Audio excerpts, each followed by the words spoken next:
നമസ്കാരം. S V ചാനലിലേക്ക് ഒരിക്കൽ കൂടി സ്വാഗതം.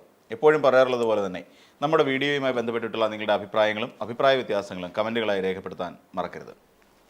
നമുക്ക് വിഷയത്തിലേക്ക് പോവാം.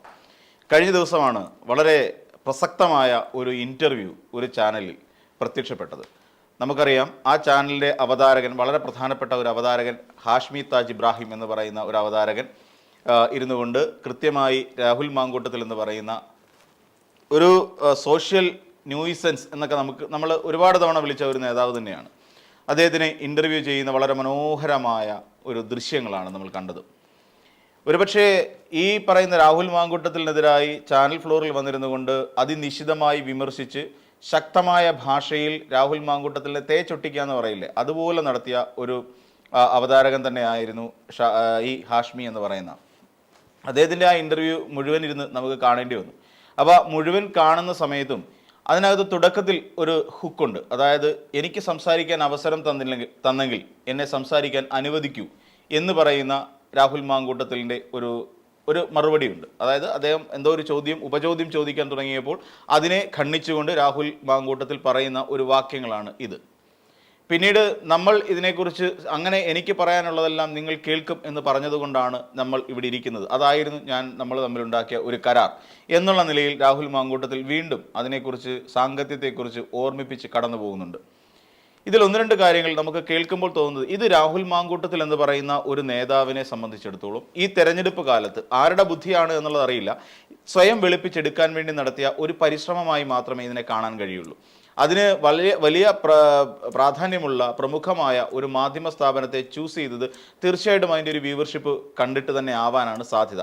ആ വ്യൂവർഷിപ്പിന് അപ്പുറത്ത് നിന്നുകൊണ്ട് അതിൻ്റെ പിന്നിൽ മറ്റൊരു ആരോപണത്തിലേക്കൊന്നും പോകുന്നില്ല. കാര്യം, ഇനി ഫണ്ട് കൊടുത്തിട്ട് അതൊരു പെയ്ഡ് ഇൻ്റർവ്യൂ ആയിരുന്നു, അങ്ങനെയുള്ള ആരോപണങ്ങളിലേക്കൊന്നും നമ്മൾ കടക്കുന്നില്ല. കാരണം അതിൻ്റെ വസ്തുനിഷ്ഠമായ കാര്യങ്ങളെക്കുറിച്ച് അറിയാത്തതുകൊണ്ട് അത്തരം കാര്യങ്ങളിലേക്ക് പോകുന്നത് മോശമാണ് എന്നുള്ളത് കൊണ്ട് തന്നെ. എന്നാൽ ഈ രാഹുൽ മാങ്കൂട്ടത്തിൽ ഈ പറയുന്ന ഇതിനകത്ത് ഏറ്റവും പ്രധാനപ്പെട്ട കാര്യമുണ്ട്. ഈ രാഹുൽ മാങ്കൂട്ടത്തിനെ സംബന്ധിച്ചിടത്തോളം ഈ രാഹുൽ മാങ്കൂട്ടത്തിൽ സ്ത്രീകളുമായി ബന്ധപ്പെട്ടിട്ടുണ്ടെന്നും ഈ പറയുന്ന പരാതികളൊന്നും ശരിക്കും കളവായിരുന്നില്ല എന്നും ഈ സ്ത്രീകളുമായി നിരന്തരമായി രാഹുൽ മാങ്കൂട്ടത്തിൽ സമ്പർക്കത്തിലുണ്ടായിരുന്നെന്നും പലരെയും പ്രഗ്നൻ്റ് ആക്കിയിരുന്നു, അതായത് ഗർഭിണികളാക്കിയിരുന്നു എന്നുള്ളതും വളരെ പച്ചയായ പരമാർത്ഥമായി നിലനിൽക്കുന്നു എന്നുള്ളതൊരു വസ്തുത തന്നെയാണ്. അതിനകത്ത് നമുക്ക് അപ്പുറത്തോട്ടും ഇപ്പുറത്തോട്ടും ഒന്നും പറയാനില്ല. കാരണം ഇതൊന്നും നിഷേധിക്കുന്ന തരത്തിലുള്ള ചോദ്യങ്ങൾ ഉണ്ടായിട്ടില്ല. ഇതുമായി ബന്ധപ്പെട്ടുകൊണ്ട് അല്ലെങ്കിൽ അങ്ങനെ അതിനെ തള്ളിക്കളയുന്ന തരത്തിലുള്ള ചോദ്യങ്ങളോ അതല്ലെങ്കിൽ അതിനെ ആക്സെപ്റ്റ് ചെയ്യുന്ന ചോദ്യങ്ങളോ ഒന്നും തന്നെ ഈ പറയുന്ന അവതാരകന്റെ ഭാഗത്ത് നിന്നുണ്ടായില്ല എന്നുള്ളതാണ് നമുക്ക് മനസ്സിലാക്കാൻ കഴിയുന്നത്. അങ്ങനെ ഉണ്ടായെങ്കിൽ തന്നെ ഇടയ്ക്ക് എപ്പോഴോ അത്തരം ചോദ്യങ്ങളിലേക്ക് പോകുന്നുണ്ട് എങ്കിൽ തന്നെയും ആ ചോദ്യത്തിനെ ഖണ്ഡിച്ചുകൊണ്ട് ആ മറ്റൊരു ഉത്തരത്തിലേക്ക് അല്ലെങ്കിൽ അദ്ദേഹം പറഞ്ഞുകൊണ്ടിരിക്കുന്ന കാര്യങ്ങളിലേക്ക് സ്റ്റിക്ക് ഓൺ ചെയ്യാനാണ് രാഹുൽ മാങ്കൂട്ടത്തിൽ പരമാവധി പരിശ്രമിച്ചുകൊണ്ടിരുന്നത്. അല്ലാതെ എന്നാൽ ആ ഉത്തരത്തിന് ശേഷം ആ ചോദ്യത്തെ വീണ്ടും ഒന്നുകൂടി ചോദിച്ച് ആ ചോദ്യത്തിൽ തന്നെ സ്റ്റിക്ക് ഓൺ ചെയ്ത് നിന്നുകൊണ്ട് ഈ ചോദ്യത്തിനുള്ള ഉത്തരം പറഞ്ഞിട്ട് നിങ്ങൾ പോയാൽ മതി എന്ന് പറയുന്ന ഒരു കൃത്യമായ ഒരു നിലപാടിലേക്ക് പലപ്പോഴും അവതാരകൻ എത്തിയില്ല എന്നുള്ളൊരു ആക്ഷേപം ഇക്കാര്യത്തിൽ പറയേണ്ടതുണ്ട്. കാരണം എന്താണെന്ന് ചോദിച്ചാൽ, ഇദ്ദേഹം പറഞ്ഞ ഹോം സ്റ്റേ കുറിച്ചുള്ള വിവാദങ്ങളിലേക്ക് വരുന്നു. ഹോം സ്റ്റേയിലേക്ക് കൊണ്ടുപോയി എന്ന് പറഞ്ഞുകൊണ്ട് KPC അധ്യക്ഷന് കൊടുത്ത പരാതിയിൽ അങ്ങനെ ആയിരുന്നു പറഞ്ഞത്. കാരണം ഹോം സ്റ്റേയിൽ അങ്ങനെ ഒരു കാര്യം വേണ്ട. അപ്പോഴും ഈ പറയുന്ന അതിജീവത എന്ന് പറയുന്ന അല്ലെങ്കിൽ പീഡിപ്പിക്കപ്പെട്ട ആ യുവതിയുമായി എവിടെയോ രാഹുൽ മാങ്കൂട്ടത്തിൽ പോയി എന്നുള്ള കാര്യം ഏറെക്കുറെ ഉറപ്പാണ്. എന്നാൽ രാഹുൽ മാങ്കൂട്ടത്തിൽ പറയും, ഞങ്ങൾ അങ്ങനെ ഒരു കാർ യാത്ര നടത്തിയിട്ടില്ല എന്ന് പറയുന്നുണ്ട്. പിന്നെ എങ്ങനെ ഈ പരാതി ഉണ്ടായി? അതൊരു വലിയ കാര്യമാണ്. എങ്ങനെയാണ് രാഹുൽ മാങ്കൂട്ടത്തിനെതിരായി ഇങ്ങനെ ഒരു പരാതി ഉണ്ടായി വന്നത്? ആ ചോദ്യത്തിന് എന്തുകൊണ്ടാണ് രാഹുൽ മാങ്കൂട്ടത്തിൽ ഉത്തരം പറയാത്തത്?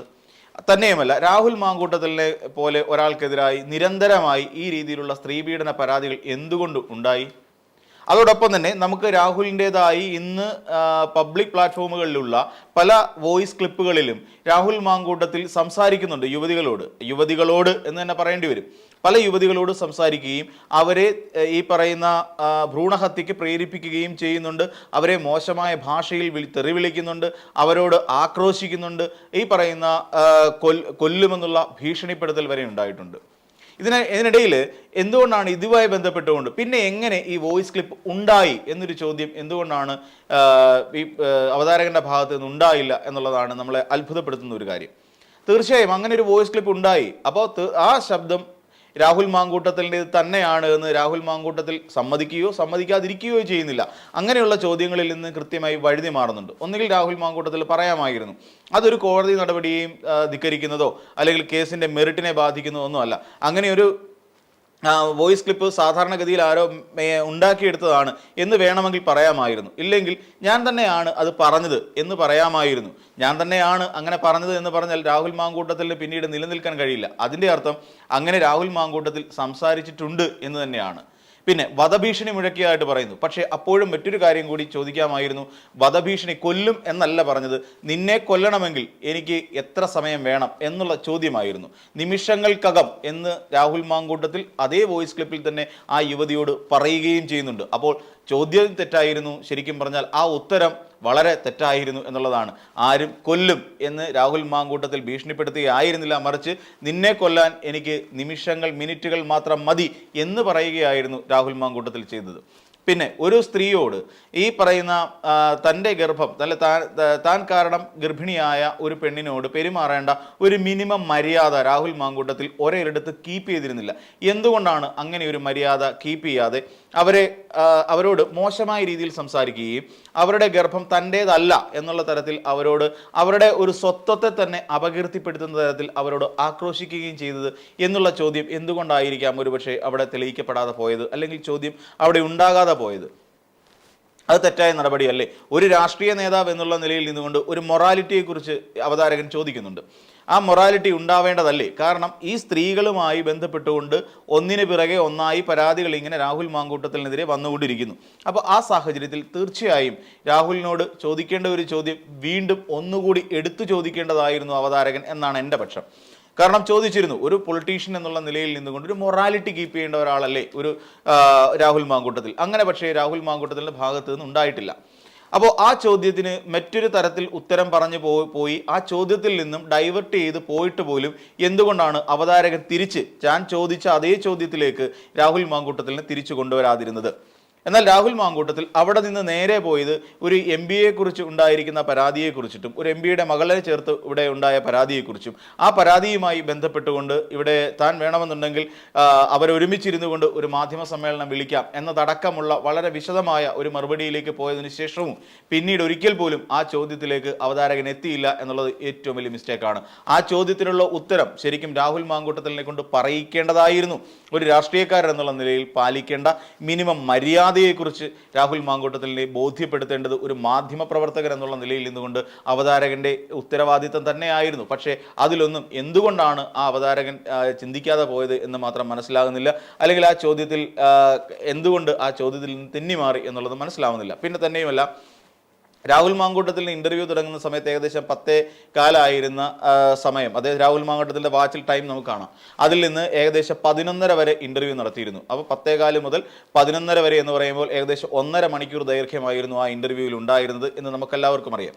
അപ്പോൾ ആ 1.5 മണിക്കൂർ ഇന്റർവ്യൂ ദൈർഘ്യത്തിൽ നിന്നും എന്തുകൊണ്ടാണ് വെറും 49 അല്ലെങ്കിൽ 50 മിനിറ്റ് മാത്രമായി? ഒരുപക്ഷെ സമയത്തിൻ്റെ പ്രശ്നമായിരിക്കാം. ഒരു സാറ്റലൈറ്റ് ചാനലിലേക്ക് പോകുമ്പോൾ അതിൻ്റെതായ സമയക്രമം പാലിക്കേണ്ടത് അത്യാവശ്യമുണ്ട്. കാര്യം എൻ്റെ ബ്രേക്കിന്നുകളൊക്കെ വരാറുണ്ട്.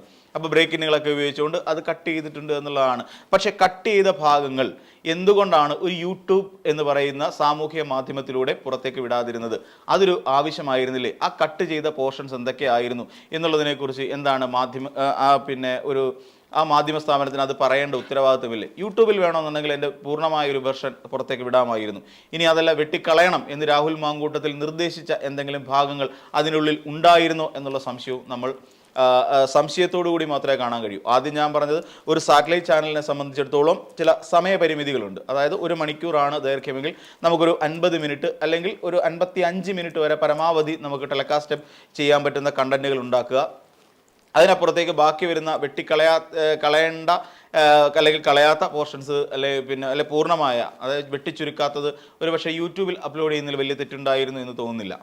അപ്പോൾ ഇതിനകത്ത് നമ്മൾ പരിശോധിക്കുകയാണെങ്കിൽ സ്വയം വെളുപ്പിച്ചെടുക്കാൻ വേണ്ടി നടത്തിയ ഒരു ശ്രമം പലപ്പോഴും പറയുന്നത്, പക്ഷേ രാഹുൽ മാങ്കൂട്ടത്തിൽ എന്ന് പറയുന്ന ഒരാൾ ഈ യുവതികളുമായി ബന്ധപ്പെട്ടിട്ടില്ല എന്ന് എവിടെയും പറഞ്ഞിട്ടില്ല, ബന്ധപ്പെട്ടു എന്ന് പറഞ്ഞിട്ടില്ല. പക്ഷേ ഇതിൽ നിന്ന് നമ്മൾ മനസ്സിലാക്കേണ്ടത് ഇവിടെ എന്തായിരുന്നു രാഹുൽ മാങ്കൂട്ടം ചെയ്യേണ്ടിയിരുന്നത്? ഇത് തനിക്കെതിരായി വന്ന ഒരു ഗൂഢാലോചനയായിരുന്നെങ്കിൽ ആ ഗൂഢാലോചന ഏത് മണ്ഡലത്തിൽ നിന്നാണ് വന്നത്? അതായത് CPM-ൽ നിന്നാണോ, CPI-ൽ നിന്നാണോ, കോൺഗ്രസിൽ നിന്നാണോ, യൂത്ത് കോൺഗ്രസിൽ നിന്നാണോ, അതിനെക്കുറിച്ച് ബോധ്യപ്പെടുത്തേണ്ട ഒരു കടമ രാഹുൽ മാങ്കൂട്ടത്തിൽ ഉണ്ടായിരുന്നില്ലേ? തീർച്ചയായിട്ടും ഉണ്ടായിരുന്നു.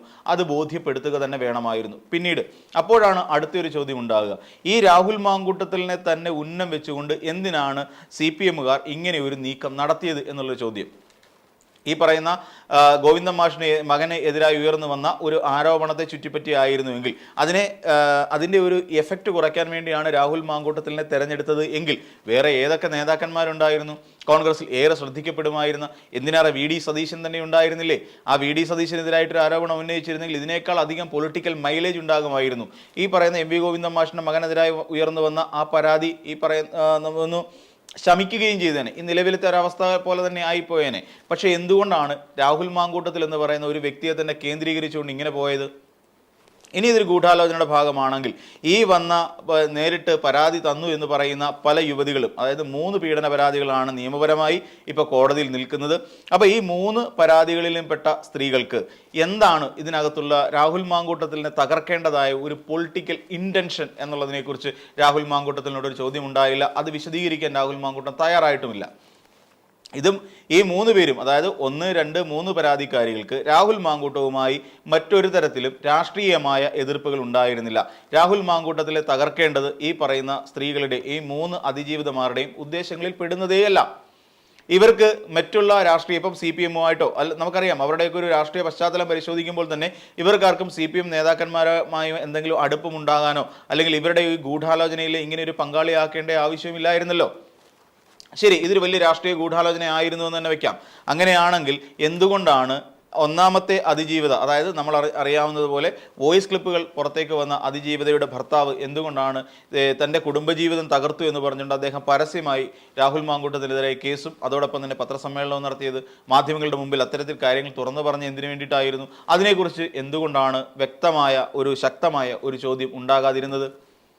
അപ്പോൾ ഇങ്ങനെയുള്ള ചില കാര്യങ്ങൾ ഇപ്പോൾ രാഹുൽ മാങ്കൂട്ടത്തിൽ പറയുന്നത് തൻ്റെ അവർ കാണിച്ച സ്ക്രീൻഷോട്ടിന് മുൻപോട്ടും താഴോട്ടുമുള്ള മെസ്സേജുകൾ പരിശോധിക്കണമായിരുന്നു എന്നാണ് രാഹുൽ മാങ്കൂട്ടത്തിൽ പറയുന്നത്. തൻ്റെ കയ്യിൽ അതിനുള്ള തെളിവുകളുണ്ട്, ആ ചാറ്റുകളെല്ലാം എൻ്റെ കയ്യിലുണ്ട് എന്ന് പറയുന്ന ഒരു ഘട്ടത്തിൽ വേണമെന്നുണ്ടെങ്കിൽ എന്നാ ഒന്ന് കാണിച്ചേ എന്ന് പറഞ്ഞിരുന്നെങ്കിൽ ഒരു പക്ഷേ രാഹുൽ മാങ്കൂട്ടത്തിൻ്റെ എല്ലാ കള്ളികളും പുറത്തായേനെ. പിന്നെ ഇങ്ങനെ നടക്കുന്ന രാഹുൽ മാങ്കൂട്ടത്തിൽ തീർച്ചയായും ഈ പറയുന്ന ചാറ്റുകളൊക്കെ തൻ്റെ ഫോണിൽ സൂക്ഷിച്ചു വെക്കും എന്ന് കരുതാൻ മാത്രം പൊട്ടന്മാരും മന്ദബുദ്ധികളുമല്ല കേരളത്തിലുള്ള ആൾക്കാർ. കാരണം ഒരു കേസാവുന്നു, ആ കേസുമായി ബന്ധപ്പെട്ടുകൊണ്ട് പുറത്തേക്ക് പോകുന്നു, ഒളിവിലേക്ക് പോകുന്നു. ആ ഒളിവിൽ പോയതിനു ശേഷം ഈ പറയുന്ന രാഹുൽ മാങ്കൂട്ടത്തിൻ്റെ ഫോണിൽ നിന്നും ലാപ്ടോപ്പിൽ നിന്നും സകലമാന ഡേറ്റകളും മായ്ച്ചു കളയുകയും ചെയ്യും. സ്വാഭാവികമായി സംഭവിക്കുന്ന കാര്യമാണത്. അപ്പോൾ അങ്ങനെയുള്ള സാഹചര്യത്തിൽ രാഹുൽ മാങ്കൂട്ടത്തിൻ്റെ ഫോണിൽ ആ ചാറ്റുകളെല്ലാം കിടപ്പുണ്ട് എന്ന് പറഞ്ഞു കഴിഞ്ഞാൽ നമുക്കാർക്കും അത്രയ്ക്ക് അങ്ങോട്ട് വിശ്വസിക്കാൻ, കണ്ണടച്ച് വിശ്വസിക്കില്ല എന്നുള്ള മാത്രമല്ല അത്രയ്ക്ക് അങ്ങോട്ട് വിശ്വസനീയമായ ഒരു കാര്യമായി നമുക്കാർക്കും തോന്നുന്നില്ല എന്നുള്ളതാണ് വാസ്തവം. എന്തുകൊണ്ടാണ് ഇക്കാര്യം അവതാരകൻ അങ്ങോട്ട് പറയാതിരുന്നത് എന്ന് മനസ്സിലാവുന്നില്ല. കാര്യം നിങ്ങൾ പോയി നിങ്ങളുടെ ഫോൺ കംപ്ലീറ്റ് ഇറേസായി അല്ലെങ്കിൽ അത് ഫുൾ ഫോർമാറ്റ് ചെയ്തു, അതിനകത്തിലെ കണ്ടന്റുകൾ അതോടൊപ്പം എല്ലാ സോഷ്യൽ മീഡിയ അക്കൗണ്ടുകളിലെയും മെസ്സേജുകൾ ഒരാൾക്ക് സിമ്പിളായി ഡിലീറ്റ് ചെയ്ത് കളയാവുന്നതേ ഉള്ളൂ. കാരണം എടുത്ത് കാണിക്കുന്നത് ഒരു പോലീസിൻ്റെ കയ്യിലിരിക്കുന്നതോ അന്വേഷണ ഉദ്യോഗസ്ഥൻ്റെ കയ്യിലിരിക്കുന്നതോ ആയ ഡേറ്റ അല്ല, സ്വന്തം ഫോണിലുണ്ടായിരുന്ന ഡേറ്റയാണ് എടുത്ത് കാണിക്കാൻ പോകുന്നത്. അപ്പം തനിക്ക് അനഭിബന്ധമല്ലാത്ത അല്ലെങ്കിൽ തനിക്ക് ഗുണകരമല്ലാത്ത മെസ്സേജുകൾ ഡിലീറ്റ് ചെയ്യാനുള്ള ഓപ്ഷൻ എല്ലാ ഫോണുകളിലും ഉണ്ട്. നമുക്ക് അല്ലെങ്കിൽ ഏത് സോഷ്യൽ മീഡിയ നെറ്റ്വർക്ക് നമ്മളെടുത്ത് പരിശോധിച്ച് നോക്കിയാലും എല്ലാ സോഷ്യൽ മീഡിയ ആപ്പുകളിലും ഈ പറയുന്ന പോലെ മെസ്സേജുമായി ബന്ധപ്പെട്ടുകൊണ്ട് നമുക്ക് വേണ്ടാത്ത മെസ്സേജുകൾ ഡിലീറ്റ് ചെയ്ത് കളയാനുള്ള ഒരു ഓപ്ഷൻ ഉണ്ട് എന്നുള്ള കാര്യം വാസ്തവമാണ്. അപ്പോൾ അത്തരത്തിലുള്ള മെസ്സേജുകൾ തീർച്ചയായും ഡിലീറ്റ് ചെയ്തിട്ടുണ്ടാകാം. അങ്ങനെ അതുകൊണ്ടായിരിക്കുമല്ലോ ആഷ്മിയുടെ അല്ലെങ്കിൽ ആ അവതാരകൻ്റെ കയ്യിലേക്ക് രാഹുൽ മാങ്കൂട്ടത്തിൽ ഈ ഫോൺ കൊടുക്കാൻ പോലും ധൈര്യപ്പെടുന്നത്. അപ്പോൾ ഇങ്ങനെ തുടങ്ങി നിരവധിയായ കാര്യങ്ങൾ ഇതിനകത്തുണ്ട്. ഇതൊരു വെള്ളപൂശൽ മാത്രമാണ്, ഇതൊരു ഏത് തരം പ്രൊപ്പഗൻഡയുടെ ഭാഗമാണ് എന്ന് മാത്രമാണ് നമുക്കിതിനെ മനസ്സിലാകാത്തത്. കാരണം ആകുന്നില്ല എന്ന് പറഞ്ഞതിന് കാര്യം രാഹുൽ മാങ്കൂട്ടത്തിനെ വെളുപ്പിച്ചെടുക്കുന്നതിന് വേണ്ടിയിട്ട് സാമ്പത്തികമായ നേട്ടമോ അങ്ങനെയുള്ള കാര്യങ്ങളെക്കുറിച്ചൊന്നും നമുക്ക് കൃത്യമായി അറിയില്ല. പക്ഷേ അതൊരു പ്രൊപ്പഗൻഡയുടെ ഭാഗമായിരുന്നു ആ ഇൻ്റർവ്യൂ എന്നുള്ളതാണ് കാര്യം. അദ്ദേഹത്തിന് തുടക്കത്തിൽ തന്നെ എനിക്ക് സംസാരിക്കാൻ നിങ്ങൾ അവസരം തന്നിട്ടുണ്ടെങ്കിൽ ഞാൻ പറയാൻ ഉള്ളത് അല്ലെങ്കിൽ ഞാൻ എന്നെ പറയാൻ അനുവദിക്കൂ എന്ന് കൃത്യമായി രാഹുൽ മാങ്കൂട്ടത്തിൽ തുടക്കത്തിൽ തന്നെ പറയുന്നുണ്ട്. അപ്പോൾ ഇതിൻ്റെ അർത്ഥം നമ്മൾ മനസ്സിലാക്കിയേ അതുവരെ ചാനൽ റൂമുകളിൽ ഇരിക്കുന്ന ഒരു അവതാരകനെ ആയിരുന്നില്ല രാഹുൽ മാങ്കൂട്ടത്തിൻ്റെ മുന്നിൽ. കാരണം ചോദ്യം ചെയ്യാൻ, രാഹുൽ മാങ്കൂട്ടത്തിലിനോട് കൃത്യമായ ചോദ്യങ്ങൾ ചോദിക്കാൻ എന്തുകൊണ്ടോ ആ അവതാരകൻ ഭയപ്പെടുന്നത് പോലെയാണ് തോന്നിയത്. ആ ചോദ്യങ്ങളെ പോലും നിലംപരിശാക്കുന്ന തരത്തിൽ ഒരു പടി മേലെ നിൽക്കുകയായിരുന്നു ആ രാഹുൽ മാങ്കൂട്ടത്തിൽ എന്ന് പറയുന്ന രാഷ്ട്രീയ നേതാവ്. കേരളം മുഴുവൻ അദ്ദേഹം ഒരു പ്രിഡേറ്റർ ആണ് എന്നുള്ള കാര്യം നമുക്ക് മനസ്സിലാക്കി തന്നാണ്. പല ആരോപണങ്ങളിൽ നിന്നും പല വെളിപ്പെടുത്തലുകളിൽ നിന്നും നമ്മളത് മനസ്സിലാക്കിയതാണ്. അപ്പോൾ അങ്ങനെയുള്ള ഒരാളെ സ്വയം ജസ്റ്റിഫൈ ചെയ്യുന്നതിനും സ്വയം വെള്ള പൂശുന്നതിനും വേണ്ടി ഒരുക്കി കൊടുത്ത ഒരു പ്ലാറ്റ്ഫോമായി മാത്രമേ സത്യത്തിൽ ആ ഇൻ്റർവ്യൂവിനെ നമുക്ക് കാണാൻ കഴിയൂ. അത് ആ ഒരു അവതാരകൻ ആ ഒരു നിലയിലേക്ക് മാറുകയും ചെയ്തു എന്നുള്ളതാണ് ഇതിനകത്തിലെ ഏറ്റവും ഞെട്ടിപ്പിക്കുന്ന ഒരു യാഥാർത്ഥ്യം. അപ്പോൾ മറ്റൊരു വീഡിയോയുമായി നമുക്ക് വീണ്ടും കാണാം.